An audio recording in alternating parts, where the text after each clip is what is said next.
Hello বন্ধুরা, আজকে সবাইকে সমীর রয় এডুকেশনে স্বাগত। আজকে আমরা নবম শ্রেণীর ইতিহাসের এক অধ্যায়ের যে অনুশীলনীগুলো আছে সেগুলোর প্রশ্ন উত্তর আলোচনা করব। তো প্রথমে আছে সঠিক উত্তরটি নির্বাচন করো। এখানে 1 নম্বর প্রশ্ন আছে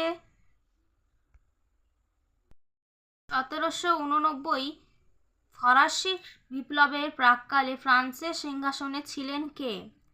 দ্বিতীয় প্রশ্ন আছে লেতর দি ক্যাসে বা লেতর দা ক্যাসে হলো কি? এই ধরনের বিভিন্ন রকম প্রশ্ন আছে। এগুলো হচ্ছে মান 1, যেগুলোর মান 1 সেই সব প্রশ্ন। তলায় আছে শূন্যস্থান পূরণ করো। তো শূন্যস্থান পূরণে প্রথম প্রশ্ন আছে প্রজাপতি রাজা বলা হয় কাকে? এখানে যে ড্যাশ চিহ্নটা আছে তার মধ্যে লিখতে হবে যে কাকে বলা হয়। দ্বিতীয় প্রশ্ন আছে ড্যাশ খ্রিস্টাব্দে ফ্রান্সের নানা স্থানে রুটির দাঙ্গা শুরু হয়। এইভাবে বিভিন্ন প্রশ্ন আছে, তোমরা দেখে নাও 1 থেকে 12 পর্যন্ত। তারপরে আছে সত্য না মিথ্যা নির্ণয় করো। এখানেও আছে 1 থেকে 10খানা প্রশ্ন।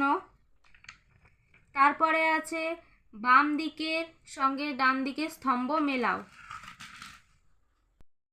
আগের শূন্যস্থান পূরণগুলো একবার দেখে নাও, সত্য মিথ্যা দেখে নাও।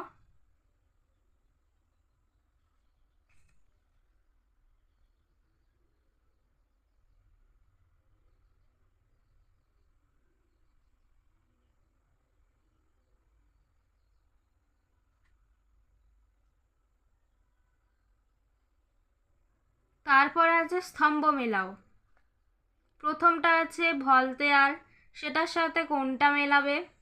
সেটার সাথে হবে হচ্ছে রাজনৈতিক কারাগার ইত্যাদি বিভিন্ন রকম প্রশ্ন আছে। এরপরে আছে অতি সংক্ষিপ্ত প্রশ্ন। প্রথমে আছে ফ্রান্সের কোন রাজাকে প্রজাপতি রাজা বলা হতো? তারপরে আছে জনসাধারণ কাকে অর্থ লোলুপ নেকড়ে বলতো? তারপরে আছে গ্যাবেল কি? টাইথ কি? বাস্তিলের পতন কবে হয়? ফরাসি সামাজিক কাঠামোর প্রথম সম্প্রদায় কারা ছিল? ইত্যাদি। এখানে প্রায় 20খানা প্রশ্ন আছে। আমি প্রশ্নগুলো লিখে দিয়েছি, উত্তরগুলো করা আছে, তোমরা এগুলো করে নেবে তাড়াতাড়ি। এর পরের ভিডিওতে আমরা নিয়ে আসবো ইতিহাসের 2য় অধ্যায়ের ব্যাপারে। সেখানে অনুশীলনীর বিষয় সব কিছু থাকবে।